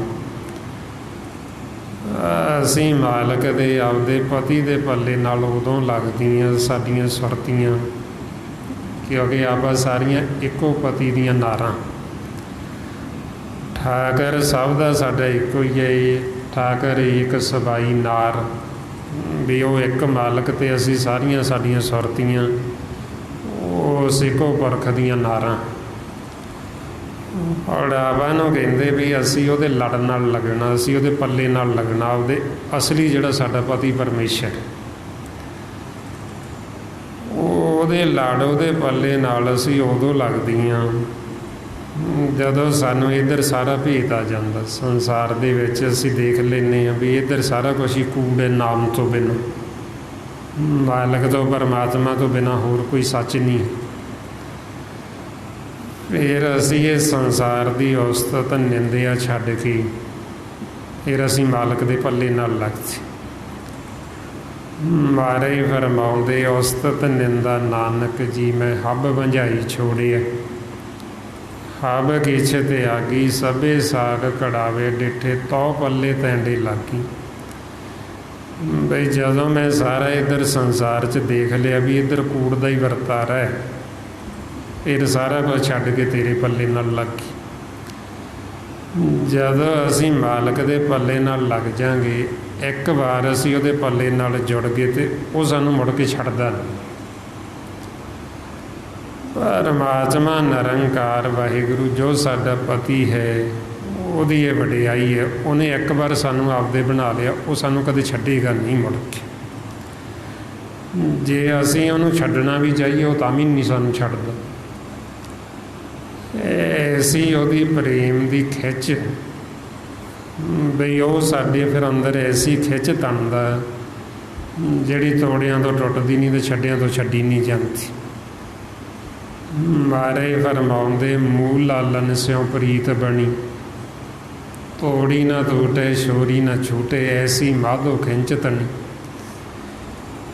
ਇੱਕ ਵਾਰ ਅਸੀਂ ਮਾਲਕ ਨਾਲ ਜੁੜ ਗਏ, ਸਾਡੀ ਟੁੱਟੀ ਹੋਈ ਨਾਮ ਦੇ ਨਾਲ ਗੰਢੀ ਗਈ। ਫਿਰ ਚਾਹੇ ਲੱਖਾਂ ਮੁਸੀਬਤਾਂ ਆਉਣ, ਲੱਖਾਂ ਲਹਿਰਾਂ ਆਉਣ, ਫਿਰ ਮਾਲਕ ਸਾਨੂੰ ਛੱਡਦਾ ਨਹੀਂ, ਉਹ ਆਪਦਾ ਪੱਲਾ ਨਹੀਂ ਛਡਾਉਂਦਾ ਆਪਾਂ। ਮਹਾਰਾਜ ਇਸ ਲਈ ਫਰਮਾਉਂਦੇ ਲਗੜੀ ਸੋ ਥਾਨ, ਜੋੜਨ ਹਾਰੇ ਜੋੜੀਏ, ਨਾਨਕ ਲਹਿਰੀ ਲੱਖ ਸਿਆਣ, ਡੁੱਬਣ ਦੇ ਨਾ ਮਾਂ ਪੀਰੀ। ਵੀ ਇੱਕ ਵਾਰ ਸਾਡੀ ਲੱਗ ਜੇ ਮਾਲਕ ਦੇ ਨਾਲ, ਸਾਡੀ ਟੁੱਟੀ ਹੋਈ ਜੁੜ ਜਾਵੇ, ਗੰਢੀ ਜਾਵੇ ਨਾਮ ਦੇ ਨਾਲ। ਜਦੋਂ ਸਾਡੀ ਟੁੱਟੀ ਹੋਈ ਪਰਮਾਤਮਾ ਨਾਲ ਜੁੜ ਗਈ, ਫਿਰ ਨਹੀਂ ਉਹ ਸਾਨੂੰ ਛੱਡਦਾ। ਸੋ ਇਸ ਵਾਸਤੇ ਫਿਰ ਮਹਾਰਾਜ ਕਹਿੰਦੇ ਵੀ ਇਹ ਆਪਣਾ ਆਪਾ ਤਿਆਗ ਕੇ ਵੀ ਮਾਲਕ ਨੂੰ ਬੇਨਤੀਆਂ ਕਰੋ ਵੀ ਮਹਾਰਾਜ ਸਾਡੇ 'ਤੇ ਕਿਰਪਾ ਕਰ, ਸਾਨੂੰ ਆਪਦੇ ਲੜ ਨਾਲ ਲਾ ਲਾ, ਸਾਨੂੰ ਆਪਦੇ ਚਰਨੀ ਲਾ ਲੈ, ਸਾਡੀ ਟੁੱਟੀ ਹੋਈ ਗੰਢੀ ਜਾਵੇ ਨਾਮ ਦੇ ਨਾਲ, ਸਾਨੂੰ ਇਹ ਭੇਜਦਾ ਜੀ। ਫਿਰ ਮਹਾਰਾਜ ਕਹਿੰਦੇ ਵੀ ਜਿਨ੍ਹਾਂ ਨੂੰ ਮਾਲਕ ਨੇ ਆਪਦਾ ਬਣਾ ਲਿਆ, ਫਿਰ ਉਹਨਾਂ ਦਾ ਕਦੇ ਵਿਛੋੜਾ ਨਹੀਂ ਪੈਂਦਾ। ਜੋ ਹਰ ਕੰਤ ਮਿਲਾਈਆਂ ਸੇ ਵਿਛੜ ਕਦੇ ਨਾ ਜਾਏ। ਬਈ ਜਿਹੜੀਆਂ ਆਪਦੇ ਕੰਤ ਨੂੰ ਮਿਲ ਗਈਆਂ ਪਤੀ ਨੂੰ, ਉਹਨਾਂ ਦਾ ਫਿਰ ਮੁੜ ਕੇ ਵਿਛੋੜਾ ਨਹੀਂ ਪੈਂਦਾ ਕਦੇ ਵੀ, ਕਿਉਂਕਿ ਐਸੀ ਕੋਈ ਥਾਂ ਹੀ ਨਹੀਂ ਜਿੱਥੇ ਸਾਡਾ ਪਤੀ ਕੰਤ ਨਾ ਹੋਵੇ। ਅਸੀਂ ਨੇਤਰ ਬੰਦ ਕਰੀਏ ਉਹ ਸਾਡੇ ਅੰਦਰ ਵੀ ਹੈ, ਅਤੇ ਨੇਤਰ ਖੋਲ੍ਹੀਏ ਅਤੇ ਬਾਹਰ ਵੀ, ਅਤੇ ਵਿਛੋੜਾ ਪੈਂਦਾ ਹੀ ਨਹੀਂ। ਵਿਛੋੜਾ ਦਾ ਤਾਂ ਪਵੇ ਜੇ ਉਹ ਸਾਤੋਂ ਕਿਤੋਂ ਦੂਰ ਜਾਵੇ। ਜਿਵੇਂ ਆਪਾਂ ਸੰਸਾਰ 'ਚ ਦੇਖਦੇ ਹਾਂ, ਵਿਛੋੜਾ ਤਾਂ ਹੈ ਵੀ ਜਦੋਂ ਅਸੀਂ ਇੱਕ ਦੂਸਰੇ ਤੋਂ ਦੂਰ ਜਾਂਦੇ ਹਾਂ ਤਾਂ ਕਹਿੰਦੇ ਨੇ ਵਿਛੜ ਗਏ। ਉਹ ਮਾਲਕ ਸਾਤੋਂ ਦੂਰ ਜਾਂਦਾ ਹੀ ਨਹੀਂ, ਐਸੀ ਕੋਈ ਥਾਂ ਹੀ ਨਹੀਂ ਵੀ ਉਹ ਜਿੱਥੇ ਨਾ ਹੋਵੇ। ਇਸ ਲਈ ਮਹਾਰਾਜ ਕਹਿੰਦੇ ਨਾਨਕ ਗੁਰਮੁਖ ਮਿਲ ਰਹੀਏ, ਫਿਰ ਵਿਛੋੜਾ ਕਦੇ ਨਾ ਹੋਏ। ਬਈ ਜਿਹੜੇ ਗੁਰਮੁਖ ਪਰਮੇਸ਼ਰ ਨੂੰ ਮਿਲ ਗਏ, ਉਹਨਾਂ ਦਾ ਵਿਛੋੜਾ ਕਦੇ ਨਹੀਂ ਪੈਂਦਾ ਮੁੜ ਕੇ। ਮਾਲਕ ਪਾਸੇ ਹੁੰਦਾ ਹੀ ਨਹੀਂ, ਹਰ ਥਾਂ 'ਤੇ ਉਹ ਮੌਜੂਦ ਹੈ, ਅਤੇ ਇਸ ਕਰਕੇ ਉਹਦੇ ਨਾਲੋਂ ਵਿਛੋੜਾ ਹੀ ਨਹੀਂ ਹੈ ਕਦੇ। ਅਤੇ ਉਦੋਂ ਫਿਰ ਆਪਾਂ ਨੂੰ ਕਹਿੰਦੇ ਵੀ ਇਹ ਅਸਲੀ ਸੁਹਾਗਣਾ, ਵੀ ਇਹ ਸਦਾ ਸੁਹਾਗਣਾ। ਇਹਨਾਂ ਨੇ ਉਹ ਵਰ ਪਾ ਲਿਆ, ਉਹ ਪਤੀ ਪਾ ਲਿਆ ਵੀ ਜਿਹੜਾ ਜੰਮਦਾ ਮਰਦਾ ਨਹੀਂ, ਜਿਹਦੇ ਨਾਲੋਂ ਕਦੇ ਇਹਨਾਂ ਦਾ ਵਿਛੋੜਾ ਨਹੀਂ ਪੈਂਦਾ। ਮਹਾਰਾਜ ਕਹਿੰਦੇ ਅਕਾਲ ਮੂਰਤ ਬਰ ਪਾਇਆ, ਬਨਾਸੀ ਨਾ ਕਦੇ ਮਰੇ ਨਾ ਜਾਇਆ। ਵਿਆਹ ਹੋਆ ਮੇਰੇ ਬਾਬਲਾ, ਗੁਰਮੁਖੀ ਹਰ ਪਾਇਆ। ਵੀ ਇਹ ਵਿਆਹੀਆਂ ਹੋਈਆਂ, ਇਹ ਸਦਾ ਸੁਹਾਗਣਾ ਨੇ, ਇਹ ਪਤੀ ਵਾਲੀਆਂ ਨੇ। ਵੀ ਇਹਨਾਂ ਦਾ ਪਤੀ ਜਿਹੜਾ ਉਹ ਸਦਾ ਰਹਿਣ ਵਾਲਾ, ਕਿਉਂਕਿ ਉਹ ਕਦੇ ਜਾਂਦਾ ਆਉਂਦਾ ਨਹੀਂ। ਇਸ ਲਈ ਫਿਰ ਉਹ ਗੁਰਮੁਖ ਆਪਾਂ ਨੂੰ ਸਮਝਾਉਂਦੇ ਵੀ ਇੱਕ ਵਾਰ ਅਸੀਂ ਮਾਲਕ ਨਾਲ ਮਿਲਾਪ ਕਰ ਲਈਏ, ਫਿਰ ਉਹ ਸਾਨੂੰ ਕਦੇ ਛੱਡ ਕੇ ਨਹੀਂ ਜਾਏਗਾ। ਜੇ ਇੱਕ ਵਾਰ ਅਸੀਂ ਉਹਨੂੰ ਵਸ ਵਿੱਚ ਕਰ ਲਿਆ, ਸਖੀ ਵਸ ਆਇਆ ਫਿਰ ਛੋੜ ਨਾ ਜਾਈ, ਇਹ ਰੀਤ ਭਲੀ ਭਗਵੰਤੇ। ਬਈ ਮਾਲਕ ਦਾ ਇਹ ਸੁਭਾਅ ਹੈ, ਜੇ ਇੱਕ ਵਾਰ ਅਸੀਂ ਉਹਦੇ ਨਾਲ ਮਿਲਾਪ ਕਰ ਲਏ ਤਾਂ ਉਹਨੇ ਸਾਨੂੰ ਕਦੇ ਛੱਡ ਕੇ ਨਹੀਂ ਜਾਣਾ। ਸੋ ਇਸ ਵਾਸਤੇ ਫਿਰ ਮਹਾਰਾਜ ਕਹਿੰਦੇ ਵੀ ਜਿਹੜੇ ਮਾਲਕ ਨੂੰ ਮਿਲ ਗਏ ਆਪਦੇ ਕੰਤ ਨੂੰ, ਉਹਨਾਂ ਦਾ ਕਦੇ ਵਿਛੋੜਾ ਨਹੀਂ। ਫਿਰ ਮਹਾਰਾਜ ਕਹਿੰਦੇ ਵੀ ਮਾਲਕ ਨੂੰ ਇਹ ਬੇਨਤੀਆਂ ਜੋਦੜੀਆਂ ਪ੍ਰਭ ਬਿਨ ਦੂਜਾ ਕੋ ਨਹੀਂ, ਨਾਨਕ ਹਰਿ ਸ਼ਰਨਾਈ। ਵੀ ਤੇ ਤੋਂ ਬਿਨਾਂ ਹੋਰ ਕੋਈ ਦੂਜਾ ਹੈ ਹੀ ਨਹੀਂ। ਜਦੋਂ ਅਸੀਂ ਮਾਲਕ ਦੀ ਸ਼ਰਨ ਦੇ ਵਿੱਚ ਚਲੇ ਜਾਂਦੇ ਹਾਂ, ਫਿਰ ਸਾਨੂੰ ਪਤਾ ਲੱਗਦਾ ਵੀ ਦੂਜਾ ਕੋਈ ਨਹੀਂ, ਸਾਰਾ ਇਹ ਮਾਲਕ ਦਾ ਆਪਣਾ ਹੀ ਖੇਲ। ਮਾਲਕ ਸਭ ਦੇ ਅੰਦਰ ਵੀ ਉਹੀ ਹੋਏ ਅਤੇ ਬਾਹਰ ਵੀ ਚਾਰ ਚੁਫੇਰੇ ਉਹੀ ਹੋਏ। ਫਿਰ ਆਪਾਂ ਜਿੱਥੇ ਵੀ ਜਾਂਦੇ ਹਾਂ ਉਸੇ ਮਾਲਕ ਦੇ ਗੁਣ ਗਾਉਂਦੇ ਅਤੇ ਫਿਰ ਕਹਿੰਦੇ ਹਾਂ, ਤੂੰ ਸਭਨੀ ਥਾਈਂ ਜਿੱਥੇ ਹੋ ਜਾਈ, ਸੱਚਾ ਸਿਰਜਣਹਾਰ ਜੀਓ। ਵੀ ਮੈਂ ਕਿਤੇ ਵੀ ਚਲਾ ਜਾਵਾਂ ਤੂੰ ਸਾਰੇ ਥਾਂ 'ਤੇ ਮੌਜੂਦ। ਐਸੀ ਕੋਈ ਥਾਂ ਹੀ ਨਹੀਂ ਜਿੱਥੇ ਤੂੰ ਨਾ ਹੋਵੇਂ, ਜਿਹਨੇ ਸਾਡੀ ਸਿਰਜਣਾ ਕੀਤੀ। ਸੋ ਮਹਾਰਾਜ ਕਹਿੰਦੇ ਫਿਰ ਅੱਸੂ ਦੇ ਮਹੀਨੇ ਦੇ ਵਿੱਚ ਉਹ ਗੁਰਮੁਖ ਸੁਹਾਗਣਾ ਸੁਖੀ ਵਸਦੀਆਂ, ਜਿਨ੍ਹਾਂ ਦਾ ਫਿਰ ਮਾਲਕ ਦੇ ਨਾਲ ਮਿਲਾਪ ਹੋ ਗਿਆ ਅਤੇ ਜਿਨ੍ਹਾਂ ਦੀ ਮਾਲਕ ਦੇ ਨਾਲ ਟੁੱਟੀ ਹੋਈ ਗੰਢੀ ਗਈ ਅਤੇ ਜਿਨ੍ਹਾਂ ਦੇ ਉੱਤੇ ਮਾਲਕ ਦੀ ਕਿਰਪਾ ਹੈ। ਫਿਰ ਉਹ ਇਹ ਅੱਸੂ ਦੇ ਮਹੀਨੇ 'ਚ ਬੜਾ ਸੁਖੀ ਆਨੰਦ ਅਵਸਥਾ ਦੇ ਵਿੱਚ ਰਹਿੰਦੀਆਂ ਗੁਰਮੁਖ ਸੁਹਾਗਣਾ। ਮਹਾਰਾਜ ਕਹਿੰਦੇ ਅੱਸੂ ਸੁਖੀ ਵਸੰਦੀਆਂ, ਜਿਨ੍ਹਾਂ ਮਾਇਆ ਹਰਿ ਰਾਏ। ਬਈ ਜਿਨ੍ਹਾਂ ਦੀ ਟੁੱਟੀ ਹੋਈ ਗੰਢੀ ਗਈ ਅਤੇ ਜਿਨ੍ਹਾਂ ਦੇ ਉੱਤੇ ਮਾਲਕ ਦੀ ਕਿਰਪਾ। ਮਾਇਆ ਕਹਿੰਦੇ ਪਰਮਾਤਮਾ ਦੀ ਕਿਰਪਾ। ਜਿਵੇਂ ਹੁਣ ਆਪਾਂ ਨੂੰ ਸਤ ਸੰਗਤ ਮਿਲੀ ਹੈ, ਮਾਲਕ ਦੀ ਮਾਇਆ ਹੈ। ਇਹ ਆਪਾਂ ਸਿਮਰਨ ਕਰਦੇ ਹਾਂ, ਮਾਲਕ ਦੀ ਮਾਇਆ ਤਾਂ ਸਿਮਰਨ ਹੁੰਦਾ। ਜੇ ਉਹ ਆਪਾਂ ਨੂੰ ਚੇਤੇ ਆਉਂਦਾ ਤਾਂ ਉਹਦੀ ਕਿਰਪਾ ਦੁਬਾਰਾ। ਮਹਾਰਾਜ ਇਸ ਲਈ ਫਰਮਾਉਂਦੇ, ਤੂੰ ਚਿੱਤ ਆਵੇਂ ਤਾਂ ਤੇਰੀ ਮਾਇਆ। ਬਈ ਜੇ ਤੂੰ ਸਾਨੂੰ ਚੇਤੇ ਆਉਣਾ ਅਤੇ ਤੇਰੀ ਮਾਇਆ ਤੇਰੀ ਕਿਰਪਾ ਹੈ। ਜੇ ਤੇਰੀ ਕਿਰਪਾ ਨਾ ਹੋਵੇ ਤਾਂ ਤੂੰ ਚੇਤੇ ਹੀ ਨਹੀਂ ਆਉਂਦਾ। ਔਰ ਇਹ ਜਿਹੜਾ ਆਪਾਂ ਵਾਹਿਗੁਰੂ ਕਹਿੰਦੇ ਹਾਂ ਨਾ, ਇਹ ਉਹਦੀ ਕਿਰਪਾ ਹੈ। ਜੇ ਉਹਦੀ ਕਿਰਪਾ ਨਾ ਹੋਵੇ ਤਾਂ ਵਾਹਿਗੁਰੂ ਮੁੱਖ 'ਚੋਂ ਨਿਕਲਦਾ ਹੀ। ਇੱਕ ਵਾਰ ਆਪਾਂ ਵਾਹਿਗੁਰੂ ਮੁੱਖ 'ਚੋਂ ਕਹੀਏ ਤਾਂ ਦੂਜੀ ਵਾਰ ਫੇਰ ਕਹਿ ਸਕਦੇ ਜੇ ਉਹਦੀ ਕਿਰਪਾ ਹੋਵੇ, ਨਹੀਂ ਤਾਂ ਨਿਕਲਦਾ ਹੀ ਨਹੀਂ। ਸੋ ਇਸ ਵਾਸਤੇ ਫਿਰ ਆਪਾਂ ਨੂੰ ਸਮਝਾਉਂਦੇ ਸੱਚੇ ਪਾਤਸ਼ਾਹ, ਸੋ ਸਿਮਰੇ ਜਿਨ ਆਪ ਸਿਮਰਾਏ। ਬਈ ਸਿਮਰਨ ਉਹੀਓ ਕਰ ਸਕਦਾ ਜਿਹਦੇ ਤੋਂ ਮਾਲਕ ਆਪ ਕਰਾਉਂਦਾ, ਜਿਹਦੇ 'ਤੇ ਮਾਲਕ ਦੀ ਕਿਰਪਾ। ਸਾਧ ਸੰਗਤ ਦੇ ਵਿੱਚ ਉਹੀਓ ਆ ਸਕਦਾ ਜਿਹਦੇ 'ਤੇ ਮਾਲਕ ਦੀ ਕਿਰਪਾ, ਜਦੋਂ ਉਹ ਮਾਇਆ ਕਰ। ਮਹਾਰਾਜ ਕਹਿੰਦੇ ਤੁਮਰੀ ਕਿਰਪਾ ਤੇ ਭਾਈ ਉਹ ਸਾਧ ਸੰਗ, ਇਹੋ ਕਾਜ ਤੁਮ ਆਪ ਕੀਓ। ਵੀ ਤੇਰੀ ਕਿਰਪਾ, ਤੇਰੀ ਕਿਰਪਾ ਦੇ ਨਾਲ ਸਾਨੂੰ ਇਹ ਸਤ ਸੰਗਤ ਮਿਲ ਗਈ। ਤੂੰ ਸਾਨੂੰ ਸਤ ਸੰਗਤ 'ਚ ਲਿਆ ਕੇ ਬਿਠਾਉਣਾ। ਸੋ ਇਸ ਵਾਸਤੇ ਫਿਰ ਇਹ ਮਾਲਕ ਦੀ ਆਪਣੇ 'ਤੇ ਹੁਣ ਪੂਰੀ ਕਿਰਪਾ ਹੈ ਅਤੇ ਉਹ ਆਪਾਂ ਨੂੰ ਆਪਦੇ ਨਾਲ ਮਿਲਾਉਣਾ ਚਾਹੁੰਦਾ। ਜਦੋਂ ਸਾਨੂੰ ਆਪਦੇ ਨਾਲ ਮਿਲਾਉਣਾ ਚਾਹੁੰਦਾ ਫਿਰ ਹੀ ਉਹ ਸਾਨੂੰ ਸਿਮਰਨ 'ਤੇ ਲਾਉਂਦੇ, ਫਿਰ ਹੀ ਉਹ ਸਾਨੂੰ ਸਤ ਸੰਗਤ 'ਚ ਲੈ ਕੇ ਆਉਂਦੇ, ਫਿਰ ਹੀ ਸਾਨੂੰ ਆਪਣੇ ਆਪੇ ਦਾ ਭੇਦ ਦਿੰਦੇ, ਆਪਣੇ ਆਪੇ ਦੀ ਸੋਝੀ ਦਿੰਦੇ ਵੀ ਮੈਨੂੰ ਮਿਲ ਲਓ, ਵੀ ਮੈਂ ਕਿੱਥੇ ਤੁਹਾਡੇ ਅੰਦਰ ਬੈਠਾ। ਫਿਰ ਉਹ ਸਾਨੂੰ ਇਹ ਸਾਰਾ ਭੇਦ ਦਿੰਦੇ, ਸਾਰਾ ਸਮਝਾਉਂਦੇ ਵੀ ਤੁਸੀਂ ਘਰ ਵਾਪਸ ਆ ਜਾਓ। ਹੁਣ ਜੋ ਸਾਡੇ 'ਤੇ ਮਾਲਕ ਕਿਰਪਾ ਕਰਦੇ, ਵੀ ਇਹ ਜੋ ਅਸੀਂ ਸਿਮਰਨ ਕਰਦੇ ਮਾਲਕ ਦੇ ਗੁਣ ਗਾਉਂਦੇ, ਜਿਉਂ ਅਸੀਂ ਸਿਮਰਨ ਕਰਾਂਗੇ ਅਤੇ ਉਹਦੇ ਸਾਡਾ ਜਿਹੜਾ ਮਨ ਹੈ ਇਹ ਸੋਹਣਾ ਹੁੰਦਾ ਜਾਏਗਾ, ਇਹ ਸੁੰਦਰ ਹੁੰਦਾ ਜਾਏਗਾ। ਮਹਾਰਾਜ ਕਹਿੰਦੇ ਬਾਹੋ ਬਾਹੋ ਕਰੇ ਸਹੀ ਜਨ ਸੋਹਣੇ। ਵੀ ਉਹ ਗੁਰਮੁਖ ਸੋਹਣੇ ਜਿਹੜੇ ਮਾਲਕ ਦੀ ਵਾਹ ਵਾਹ ਕਰਦੇ, ਜਿਹੜੇ ਸਿਮਰਨ ਕਰਦੇ। ਹੁਣ ਆਪਾਂ ਵੀ ਸੋਹਣੇ ਬਣੀਏ ਅਤੇ ਮਾਲਕ ਨੂੰ ਅਸੀਂ ਸੋਹਣੇ ਲੱਗੀਏ, ਅਤੇ ਉਹਦੇ ਵਾਸਤੇ ਆਪਾਂ ਮਾਲਕ ਦਾ ਸਿਮਰਨ ਕਰਨਾ ਹੈ। ਆਓ ਸਾਰੇ ਗੁਰਮੁਖ ਪਿਆਰੇ ਕਰੋ ਜੀ ਸ਼ੁਰੂ। ਵਾਹਿਗੁਰੂ ਵਾਹਿਗੁਰੂ ਵਾਹਿਗੁਰੂ ਵਾਹਿਗੁਰੂ ਵਾਹਿਗੁਰੂ ਵਾਹਿਗੁਰੂ ਵਾਹਿਗੁਰੂ ਵਾਹਿਗੁਰੂ ਵਾਹਿਗੁਰੂ ਵਾਹਿਗੁਰੂ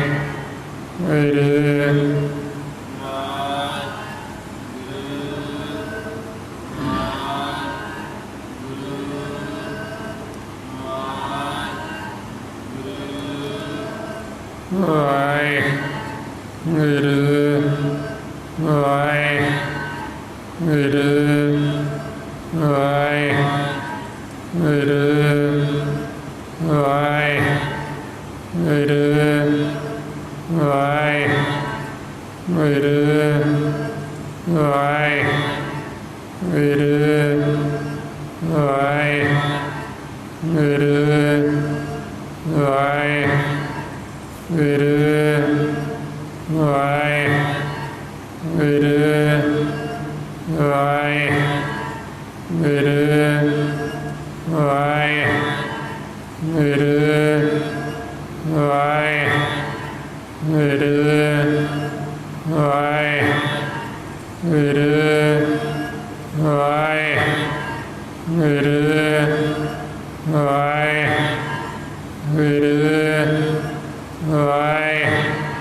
ਵਾਹਿਗੁਰੂ ਜੀ ਕਾ ਖਾਲਸਾ ਵਾਹਿਗੁਰੂ ਜੀ ਕੀ ਫਤਿਹ। ਇਸ ਤਰੀਕੇ ਨਾਲ ਗੁਰਮੁਖ ਪਿਆਰਿਓ ਜਦੋਂ ਇਹ ਆਪਾਂ ਸਿਮਰਨ ਕਰਦੇ ਨਾਲ ਆਪਾਂ ਇਹ ਸਤ ਸੰਗਤ ਕਰਦੇ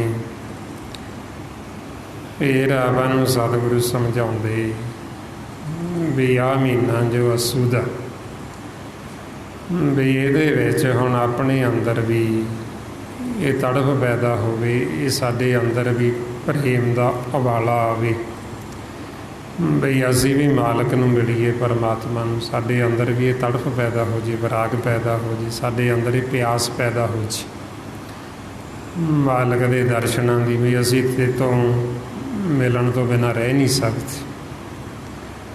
ਮਹਾਰਾਜ ਇਸ ਲਈ ਕਹਿੰਦੇ ਅਸਨ ਨੂੰ ਪ੍ਰੇਮ ਮਾਹੜਾ ਕਿਉਂ ਮਿਲੀਏ ਹਰ ਜਾਈ, ਮਰਨ ਤਨ ਪਿਆਸ ਦਰਸ਼ਨ ਘਣੀ ਕੋਈ ਆਣ ਮਿਲਾਵੇ ਮਾਈ। ਬਈ ਸਾਡੇ ਅੰਦਰ ਵੀ ਇਹ ਪਿਆਸ ਪੈਦਾ ਹੋਵੇ ਮਾਲਕ ਦੇ ਦਰਸ਼ਨਾਂ ਦੀ, ਮਾਲਕ ਨੂੰ ਮਿਲਣ ਦੀ, ਅਤੇ ਆਪਾਂ ਵੀ ਬੇਨਤੀਆਂ ਕਰੀਏ ਵੀ ਸਾਨੂੰ ਵੀ ਮਾਲਕ ਆ ਕੇ ਮਿਲੇ। ਅਤੇ ਉਹ ਤਾਂ ਹੀ ਹੋਏਗਾ ਜੇ ਸਾਡੇ ਅੰਦਰ ਇਹ ਪ੍ਰੇਮ ਦਾ ਉਹ ਮਾਹੜਾ, ਸਾਡੇ ਅੰਦਰ ਇਹ ਪ੍ਰੇਮ ਪੈਦਾ ਹੋਏਗਾ, ਤੜਪ ਪੈਦਾ ਹੋਏਗੀ, ਅਤੇ ਫਿਰ ਹੀ ਇਹ ਸਾਡੇ ਅੰਦਰ ਪਿਆਸ ਪੈਦਾ ਹੋਣੀ। ਉਹ ਹੁਣ ਸਾਡੇ ਅੰਦਰ ਤਾਂ ਹੀ ਹੋਏਗਾ ਜੇ ਅਸੀਂ ਇਹ ਸਿਮਰਨ ਕਰਾਂਗੇ, ਲਗਾਤਾਰ ਸਤ ਸੰਗਤ ਕਰਾਂਗੇ, ਗੁਰਬਾਣੀ ਗੁਰੂ ਨੂੰ ਪੜ੍ਹ ਕੇ ਵਿਚਾਰਾਂਗੇ, ਖੋਜਾਂਗੇ, ਅਤੇ ਫਿਰ ਸਾਡੇ ਅੰਦਰ ਇਹ ਪ੍ਰੇਮ ਪੈਦਾ ਹੋਵੇਗਾ। ਸੋ ਇਸ ਵਾਸਤੇ ਹੁਣ ਇਹ ਆਪਾਂ ਵੱਧ ਤੋਂ ਵੱਧ ਸਿਮਰਨ ਕਰਨਾ, ਗੁਰਬਾਣੀ ਗੁਰੂ ਨੂੰ ਪੜ੍ਹ ਕੇ ਵਿਚਾਰਨਾ, ਖੋਜਣਾ, ਅਤੇ ਵੱਧ ਤੋਂ ਵੱਧ ਆਪਾਂ ਸਤ ਸੰਗਤ ਕਰਨੀ, ਆਲਸ ਨਹੀਂ ਕਰਨਾ, ਇਹਨੂੰ ਆਰਜੀ ਨਹੀਂ ਸਮਝਣਾ। ਇਹ ਸਾਡਾ ਸਭ ਤੋਂ ਜਿਹੜਾ ਅਸਲ ਸਾਡਾ ਕਾਰਜ ਜੋ ਸਾਨੂੰ ਗੁਰਬਾਣੀ ਗੁਰੂ 'ਚ ਦੱਸਿਆ, ਰਾਮ ਸਿਮਰ ਇਹਾ ਤੇਰੀ ਕਾਰਜ ਹੈ। ਇਹ ਸਾਡਾ ਅਸਲੀ ਕਾਰਜ ਸਿਮਰਨ ਕਰਨਾ, ਸਤ ਸੰਗਤ ਕਰਨੀ, ਇਹਦੇ 'ਚ ਆਲਸ ਨਹੀਂ ਕਰਨੀ, ਢਿੱਲ ਨਹੀਂ ਵਰਤ। ਬਾਕੀ ਇਹ ਜੋ ਸਾਰਾ ਭੇਦ ਗੁਰਬਾਣੀ ਗੁਰੂ ਦੁਆਰਾ ਆਪਾਂ ਨੂੰ ਦਿੱਤਾ, ਗੁਰਮੁਖ ਜਨਾਂ ਨੇ ਭਾਈ ਸਾਹਿਬ ਭਾਈ ਸੇਵਾ ਸਿੰਘ ਜੀ ਧਰਮਾਲਾ, ਬਈ ਜੋ ਸਾਡੇ ਸਾਰਿਆਂ ਦੇ ਜੀਵਨ ਦਾ ਮਕਸਦ ਵਾਹਿਗੁਰੂ ਨੂੰ ਮਿਲਣਾ, ਨਿਰੰਕਾਰ ਨੂੰ, ਅਤੇ ਇਹ ਮਿਲੇ ਤੋਂ ਬਿਨਾਂ ਸਾਡਾ ਮਨੋਰਥ ਪੂਰਾ ਨਹੀਂ ਹੋਣਾ।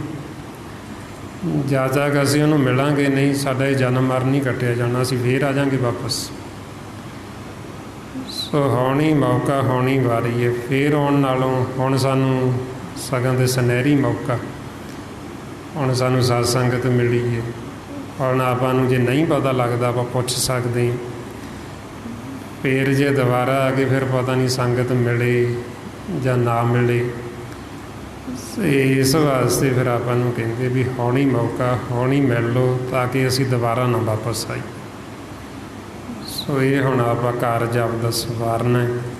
ਸੋ ਇੰਨੀਆਂ ਬੇਨਤੀਆਂ, ਇੰਨੇ ਵਿਚਾਰ ਕਰਦਿਆਂ ਹੋਏ, ਜੇ ਕੋਈ ਐਸਾ ਸ਼ਬਦ ਬੋਲਿਆ ਗਿਆ ਹੋਵੇ ਸੰਗਤ ਅਤੇ ਸਤਿਗੁਰੂ ਬਖਸ਼ਣ ਯੋਗ ਨੇ, ਬਖਸ਼ ਲੈਣਾ ਜੀ। ਵਾਹਿਗੁਰੂ ਜੀ ਕਾ ਖਾਲਸਾ, ਵਾਹਿਗੁਰੂ ਜੀ ਕੀ ਫਤਿਹ। ਵਾਹਿ